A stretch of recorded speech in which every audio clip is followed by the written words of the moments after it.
Hi అండి. ఈరోజు చల్లన్నంతో పోపన్నం చేసుకుందామండి. ముందుగా ప్యాన్ పెట్టి ఆయిల్ వేసుకొని పోపు గింజలు వేసుకోవాలండి.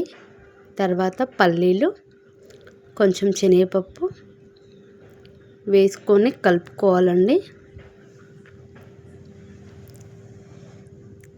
తర్వాత కొన్ని ఎండుమిర్చి, కొన్ని పచ్చిమిర్చి వేసుకోవాలండి. వేసుకొని కలుపుకోవాలి. నేనైతే పచ్చిమిర్చిని మధ్యలోకి కట్ చేశానండి, లేకపోతే ప్యాన్లో చిటుకుతాయి. తర్వాత కొంచెం కరివేపాకు, కొంచెం పసుపు వేసుకొని కలుపుకోవాలి.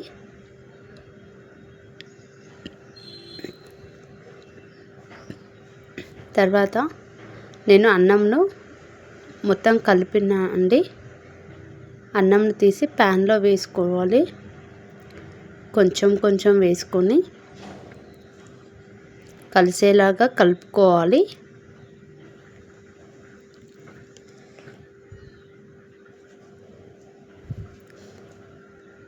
కలిసిన తర్వాత ఒక 4-5 మినిట్స్ సిమ్లో పెట్టాలండి.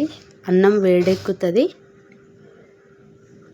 తర్వాత సరిపడా సాల్ట్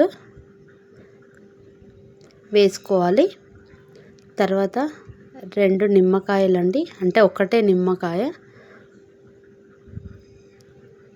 పిండుకుంటే సరిపోతుందండి. మొత్తం ఒకసారి కలుపుకోవాలి. కలిపి పక్కకు పెట్టుకోవాలండి. వేడవుతుంది. మూత పెట్టి ఒక 4-5 మినిట్స్ తర్వాత తీస్తే పోపన్నం రెడీ అండి. ప్లీజ్ అండి, లైక్ చేయండి, షేర్ చేయండి, సబ్స్క్రైబ్ చేయండి ఫ్రెండ్స్. ఇంకొక వీడియోతో మీ ముందు ఉంటాను. Bye friends.